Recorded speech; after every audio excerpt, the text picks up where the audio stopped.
Hello नमस्ते, स्वागत है आप सभी साथियों का एनएस शिक्षा परिवार में। कैसे हो साथियों? उम्मीद करता हूँ बहुत ही शानदार होंगे और आपकी पढ़ाई बहुत अच्छे तरीके से चल रही होगी। साथियों, एक नया प्रैक्टिस सेट एसएससी जीडी के लिए एक शानदार जानदार क्लास है। पहला क्वेश्चन आपके स्क्रीन पर है, बताएंगे क्या होगा इसका आंसर। इससे पहले अगर आप हमारे चैनल पर नए हैं तो चैनल को साथ ही सब्सक्राइब करके वीडियो लाइक शेयर जरूर करें अपने दोस्तों के साथ। पहला क्वेश्चन है, प्रत्यर्पण शब्द में उपसर्ग क्या लगा है? आपको बताना है प्रत्यर्पण शब्द में कौन सा उपसर्ग है। प्र है, प्रति है, प्रत्यय है, पर है। बताएंगे साथी। क्वेश्चन नंबर 1 का साथी क्या होगा राइट आंसर। प्रत्यर्पण की साथी अगर हम बात करें तो प्रति, प्रति प्लस अर्पण, प्रति धन अर्पण शब्द से के मेल से बना है, अर्पण के मेल से बना है साथी। और यहाँ पे एक उपसर्ग की बात करें तो यहाँ पे कौन सा उपसर्ग हो जाएगा? प्रति उपसर्ग हो जाएगा। इसका राइट आंसर हो जाएगा ऑप्शन बी। अगला क्वेश्चन बताएंगे, क्वेश्चन नंबर 2 है आपकी स्क्रीन पर। निम्नलिखित विकल्पों में से आपको पुल्लिंग शब्द बताना है कि कौन सा शब्द पुल्लिंग शब्द है। कुर्सी है, राशि है, पक्षी है, चील है। बताएंगे साथी। साथी, चील एक पंछी का नाम है जो हम स्त्रीलिंग के लिए प्रयुक्त होता है। किसके लिए प्रयुक्त होता है? स्त्रीलिंग के लिए प्रयुक्त होता है। हमने कहा पक्षी, पक्षी क्या साथी? पक्षी उड़ रहे हैं, पक्षी उड़ रहा है। ये क्या हो जाएगा साथी? पुल्लिंग शब्द हो जाएगा। राशि अच्छी है, कुर्सी अच्छी है, राशि अच्छी है, कुर्सी अच्छी, ये भी साथी क्या है? स्त्रीलिंग शब्द हैं, याद रखेंगे। अगला क्वेश्चन बताएंगे, क्वेश्चन नंबर 3 है आपकी स्क्रीन पे। क्या होगा क्वेश्चन नंबर 3 का राइट आंसर? आपको बताना है कि बचपन में संज्ञा का कौन सा प्रकार है। बचपन में संज्ञा का कौन सा प्रकार है? जातिवाचक संज्ञा है, समूहवाचक है, भाववाचक है और व्यक्तिवाचक संज्ञा है। बताएंगे साथी क्वेश्चन नंबर 3 का आंसर। व्यक्ति में साथी किसी विशेष व्यक्ति, वस्तु, स्थान की अगर बात की, अगर नाम अगर आपके सामने आए तो वहाँ पे व्यक्तिवाचक संज्ञा होता है। जैसे हमने कहा दिल्ली, ये क्या है साथी? एक शहर का नाम है दिल्ली। हमने कहा रमेश, रमेश एक पर्सन का नाम है, एक व्यक्ति का नाम है, इसलिए क्या हो जाएगा? व्यक्तिवाचक संज्ञा हो जाएगी। जिसके जैसा और न हो वही साथी क्या होता है? व्यक्तिवाचक संज्ञा होती है। भाववाचक संज्ञा की बात करें तो भाववाचक में साथी गुण, दोष, अवस्था, गुण, दोष और अवस्था का बोध कराती है। गुण, दोष, अवस्था का बोध कराती है। बचपन साथी क्या है? एक अवस्था है और ये क्या क्या हो जाएगा? ये भाववाचक संज्ञा हो जाएगी। समूह, समूहवाचक संज्ञा जो साथी समूह यानी होता है लोगों से मिलके बना होता है। जैसे हमने कहा कक्षा, कक्षा क्या है? समूहवाचक संज्ञा है। सभा हो गया, परिवार हो गया, ये सब साथी क्या है? समूहवाचक संज्ञा है। जातिवाचक संज्ञा की अगर बात की जाए, जातिवाचक संज्ञा जो होती है साथी संपूर्ण जात का बोध कराती है। जैसे हमने कहा कुत्ता, कुत्ता क्या है? संपूर्ण कुत्ता जात का बोध करे। मनुष्य, मनुष्य संपूर्ण मनुष्य जाति का बोध करें। महिला, पुरुष, ये सब क्या है साथी? जातिवाचक संज्ञाएं हैं, याद रखेंगे। अगला क्वेश्चन बताएंगे, क्वेश्चन नंबर 4 है आपकी स्क्रीन पर। इनमें से निजवाचक सर्वनाम का मूल रूप क्या है? निजवाचक सर्वनाम इनमें से आपको बताना है कौन सा है। आप है, मैं है, मेरा है, हमारा है। निजवाचक सर्वनाम साथी जो स्वतः, स्वतः या अपने आप का बोध कराए वही क्या होता है? निजवाचक सर्वनाम होता है। तो इसका जो राइट आंसर हो जाएगा ऑप्शन ए हो जाएगा। आप क्या है? निजवाचक सर्वनाम है। आप, आपने, आपका, ये सब क्या है? निजवाचक सर्वनाम है। अगला क्वेश्चन, क्वेश्चन नंबर 5 है आपकी स्क्रीन पर। इनमें से कौन सा युग्म विशेषण नहीं है? आपको बताना है कि इसमें से विशेषण नहीं है। क्वेश्चन को अच्छे से पढ़ेंगे साथी। हरा पीला, छोटा बड़ा, राम लक्ष्मण, दो तीन। हरा पीला साथी गुण बता रहे हैं, गुणवाचक है। ये छोटा बड़ा मात्रा है, परिमाण है। दो तीन संख्या की विशेषता बता रहे हैं। लेकिन राम और लक्ष्मण ये क्या साथी? एक विशेष व्यक्ति के नाम हैं और ये किस में आएंगे साथी? संज्ञा में आएंगे। किस में आएंगे? संज्ञा में, वो भी व्यक्तिवाचक संज्ञा। तो इसका जो राइट आंसर हो जाएगा ऑप्शन सी हो जाएगा। अगला क्वेश्चन बताएंगे, क्वेश्चन नंबर 6 है आपके स्क्रीन पर। क्रिया के मूल रूप को क्या कहते हैं? क्रिया के मूल रूप को साथी क्या कहते हैं? रूप कहते हैं, शब्द कहते हैं, पद कहते हैं, धातु कहते हैं। क्रिया के मूल रूप को साथी क्या कहते हैं? धातु कहते हैं। क्रिया के मूल रूप को धातु कहते हैं। जैसे हमने कहा पढ़, पढ़ प्लस ना, पढ़ प्लस ना, पढ़ साथी यहाँ पे क्या है? यही है धातु। धातु में ना प्रत्यय जुड़ने से किसका निर्माण होता है? क्रिया का निर्माण होता है। तो पढ़ में ना प्रत्यय जुड़ा तो क्या हुआ? क्रिया का निर्माण हो गया। और पढ़ यहाँ पे क्या हो जाएगा साथी? धातु हो जाएगा। तो जो क्रिया का मूल रूप होता है। अगला क्वेश्चन, क्वेश्चन नंबर 7 है। अध्यापक पाठ पढ़ाएंगे, अध्यापक पाठ पढ़ाएंगे, इस वाक्य में क्रिया किस काल का बोध करा रही है? सामान्य भूतकाल, अपूर्ण वर्तमान, सामान्य वर्तमान, सामान्य भविष्यत काल। साथ ही जो कार्य बीत गया हो वहाँ पे भूतकाल होता है। जैसे हमने कहा कि हमने कल क्लास ली थी, हमने कल क्लास ली थी, तो वो सामान्य भूत हो जाएगा। अभी हमारी क्लास चल रही है, वर्तमान हो जाएगा। और चल रही है यानी अपूर्ण हो गया, यानी क्लास चल रही है, ये क्या हो जाए, जैसे कार्य पूरा ना हो वही अपूर्ण होता है। जैसे वह जा रहा है, वह जाता है क्या हो जाएगा, सामान्य वर्तमान काल हो जाएगा। क्रिया के आने वाले समय का अगर बोध हो, जिससे क्रिया के आने वाले समय का बोध हो, तो वहाँ पे सामान्य भविष्य होता है। पढ़ाएंगे, अध्यापक पाठ पढ़ाएंगे यानी आने वाले समय की बात हो रही है, तो यहाँ पे सामान्य भविष्यत काल हो जाएगा। अगला क्वेश्चन नंबर 8 है आपकी स्क्रीन पर। मनोभाव को साथ ही सूचित करने वाले शब्द किस अव्यय के बोधक होते हैं? उद्देश्य बोधक, हेतु बोधक, विस्मयादि बोधक, समुच्चय बोधक। बताएंगे क्वेश्चन नंबर 8 का क्या होगा राइट आंसर। जो साथी समुच्चय बोधक होते हैं, ये क्या होते हैं, वाक्यांश को जोड़ते हैं, जैसे और के माध्यम से, या के माध्यम से, लेकिन इनके माध्यम से दो वाक्यांश क्या होते हैं, आपस में जुड़ते हैं। और जो मनोभाव की स्मृति, जो मनोभाव को सूचित करते हैं, वो विस्मयादि बोधक कहलाते हैं। विस्मयादि के अंतर्गत जो मनोभाव, मन के भाव उत्पन्न होते हैं, जैसे आश्चर्य हो गया, हर्ष हो गया साथी, शोक हो गया, ये सब क्या है, मन के भाव है। ये साथी क्या है, मन के भाव हैं, याद रखेंगे।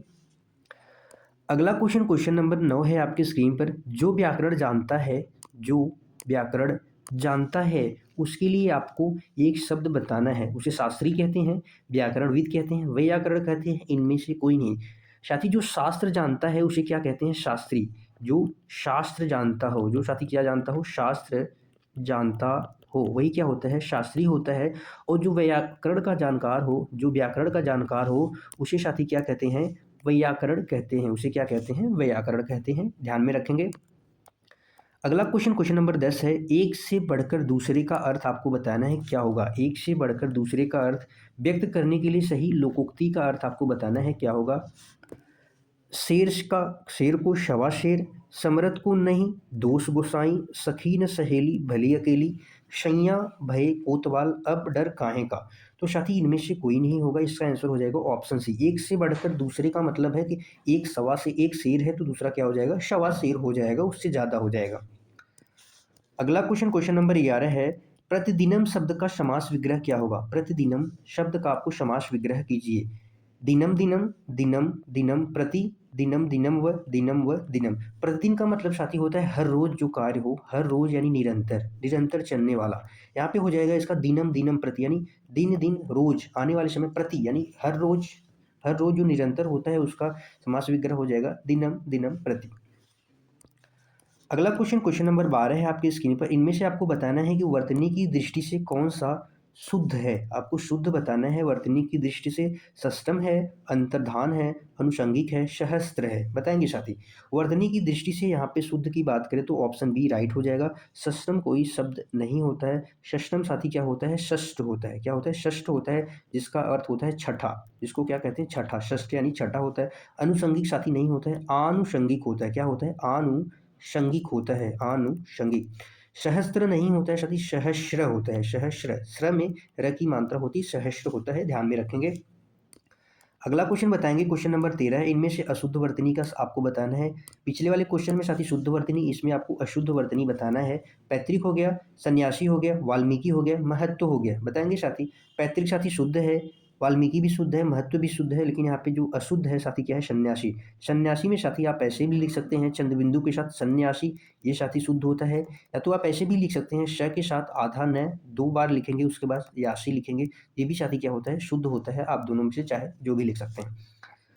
अगला क्वेश्चन नंबर 14 है आपके स्क्रीन पर। यहाँ लगभग कोई दो, आपको बताना है क्वेश्चन नंबर 14 है। यहाँ लगभग कोई 2 दर्जन के करीब संतरे हैं। वाक्य में अशुद्धि को दूर करने के लिए आपको सही विकल्प पहचानना है कि सही विकल्प कौन सा है।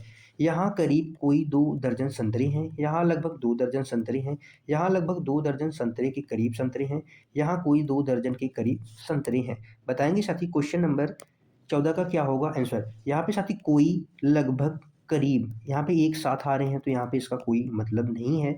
इसका जो राइट आंसर हो जाएगा ऑप्शन बी हो जाएगा। यहाँ लगभग 2 दर्जन संतरे हैं, यहाँ लगभग 2 दर्जन संतरे हैं, तो इसका राइट आंसर यही हो जाएगा ऑप्शन बी।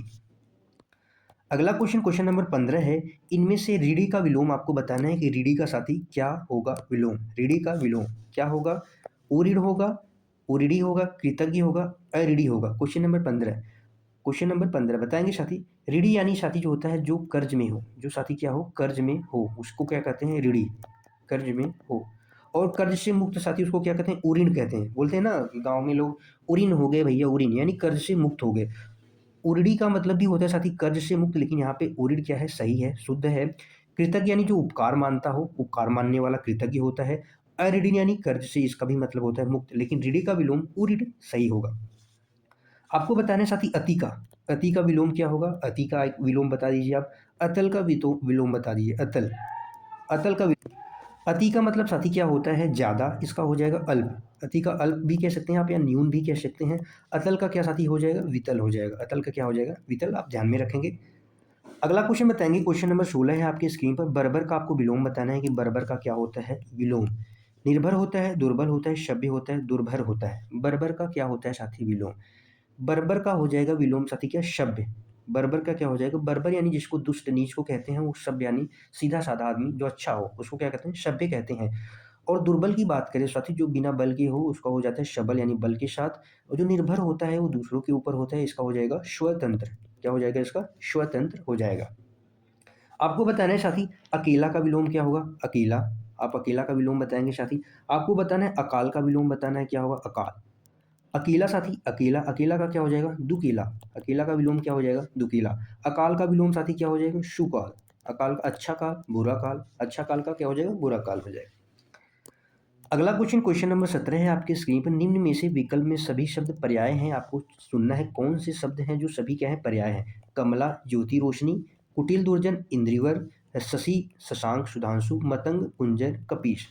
कमला की बात करें साथी तो कमला लक्ष्मी जी का पर्यायवाची है। किसका है, लक्ष्मी जी का पर्याय है। ज्योति और रोशनी ये किसके साथी पर्याय है, प्रकाश के पर्याय है। किसके पर्याय है, प्रकाश के पर्यायवाची हैं। वहीं पे हम बात करें कुटिल, कुटिल और दुर्जन, कुटिल और दुर्जन साथी क्या है, दुष्ट के पर्यायवाची हैं। वहीं पे इंद्रिवर की बात करें तो इंद्रिवर यानी नीला कमल को कहते हैं। किसको कहते हैं, नीला कमल इंद्रिवर होता है। शशि, शशांक, सुधांशु ये किसके पर्याय हैं साथी, ये चंद्रमा के पर्यायवाची हैं। किसके हैं, चंद्रमा के पर्यायवाची हैं। चंद्रमा के अन्य पर्यायवाची जैसे विधु भी कहते हैं चंद्रमा को, विधु, राकेश, विधु, राकेश, सुधाकर, सुधाकर, सुधाकर, हिमांशु भी कहते हैं, चंद्र कहते हैं, चांद कहते हैं। ये सब क्या है, चंद्रमा के पर्यायवाची हैं। मतंग और कुंजर ये साथी किसके पर्याय हैं, हाथी के पर्याय हैं। मतंग और कुंजर हाथी के पर्याय हैं। कपीश्वर यानी जैसे कपि यानी बंदर, बंदरों के जो राजा होते हैं, या हनुमान जी को कह सकते हैं आप, हनुमान जी को भी कह सकते हैं आप, सुग्रीव को भी कह सकते हैं। तो क्वेश्चन नंबर 17 का जो राइट आंसर हो जाएगा ऑप्शन सी हो जाएगा। अगला क्वेश्चन बताएंगे, क्वेश्चन नंबर 18 है आपकी स्क्रीन पर। निम्नलिखित में से कौन सा शब्द तत्सम नहीं है, आपको बताना है कौन सा शब्द तत्सम नहीं है। किसन है, कर्क है, कटी है, कृषकाय है, बताएंगे। कृषकाय का मतलब साथी होता है दुबला पतला शरीर वाला, जिसके शरीर दुबला पतला हो, दुबला पतला शरीर वाला, वही क्या होता है, कृषकाय होता है। कटी यानी साथी क्या होता है, कटी का तद्भव जो हो जाएगा कमर हो जाएगा। कर्क यानी कौवा, कर्क क्या होता है साथी, कौवा हो जाएगा। ये क्या है, ये सारे ये है तद्भव शब्द है। ये कैसे शब्द हैं, तद्भव है। किशन क्या है यहाँ पे, ये तद्भव शब्द है न कि तत्सम है। इसका जो तत्सम होगा साथी क्या होगा, कृष्ण होगा। कृष्ण का तद्भव किशन होता है। क्वेश्चन नंबर 18 को जो आंसर होगा ये हो जाएगा। अगला क्वेश्चन, क्वेश्चन नंबर 19 है आपके स्क्रीन पर। रिक्त स्थान में उचित शब्द आपको भरना है कि उचित शब्द क्या आएगा। व्यंग लेखक सामाजिक डैश पर तीखा प्रहार करते हैं। अनुरूपता, संगति, अभिरामता, विद्रूपता, बताएंगे साथी क्वेश्चन नंबर 19 का क्या होगा आंसर। तो साथी यहाँ पे आ जाएगा ऑप्शन डी, विद्रूपता। इसका मतलब होता है साथी बुराइयाँ। इसका मतलब क्या होता है, बुराइयों, बुराइयों पर। व्यंग लेखक जो होते हैं सामाजिक बुराइयों पर तीखा प्रहार करते हैं अपनी रचनाओं में। इसका जो आंसर हो जाएगा ऑप्शन डी हो जाएगा। आज का आखिरी क्वेश्चन आपकी स्क्रीन पर है, क्वेश्चन नंबर 20, बताएंगे क्या होगा इसका आंसर। मूर्धन्य अल्प प्राण अघोष व्यंजन वर्ण का उदाहरण कौन सा है। प है, ड है, ट है, च है, बताएंगे इसके। सबसे पहले हम मूर्धन्य वर्ण की बात करें तो मूर्धन्य वर्ण में साथी ट वर्ग के जो व्यंजन होते हैं सभी टेट है, डेड है, एड है। उसके बाद साथी जो स्वर होता है री से ऋषि, र और श से षटकोण वाला। उच्छिद व्यंजन का ड और अढ़ का उच्चारण स्थान किससे होता है साथी, मूर्धन्य से होता है। अगर वहीं पे बात करें अल्प प्राण वर्ण की तो अल्प प्राण जो वर्ण होते हैं, अल्प प्राण वर्ण में वर्गीय व्यंजन का पहला, तीसरा और पांचवा वर्ण। उसके बाद साथ ही अंतस्थ व्यंजन का य, र ल व, य र ल व जो होता है, उसके बाद उच्छित व्यंजन का अढ, उसके बाद सभी स्वर किसमें आते हैं साथी? अल्प प्राण के अंतर्गत आते हैं। और वहीं पे अघोष वर्ण की बात करें, अघोष वर्ण जो होते हैं पहला और दूसरा वर्ण, वर्गीय व्यंजन का पहला और दूसरा वर्ण, उसके बाद श श है, श श श, श श श साथी ऊष्म व्यंजन का श श श जो होता है वो अघोष के अंतर्गत आता है। तो क्वेश्चन नंबर 20 के हम अगर आंसर की बात करें तो साथी यहाँ पे आप देखेंगे ऑप्शन सी ट जो है वो मूर्धन के अंतर्गत भी आता है, अल्प प्राण के अंतर्गत भी आता है, अघोष वर्ण के भी अंतर्गत आता है, इसलिए इसका राइट आंसर हो जाएगा ऑप्शन सी। याद रखेंगे साथी। बताएंगे साथी आज की क्लास कैसी लगी। आज के लिए बस इतना ही। कल फिर मिलेंगे एक शानदार जानदार प्रैक्टिस सेट के साथ। तब तक के लिए बाय बाय साथी। खुश रहिए, मस्त रहिए, पढ़ते रहिए। थैंक यू सो मच साथियों। मिलते हैं कल की क्लास में, तब तक के लिए बाय बाय। जय हिंद साथियों।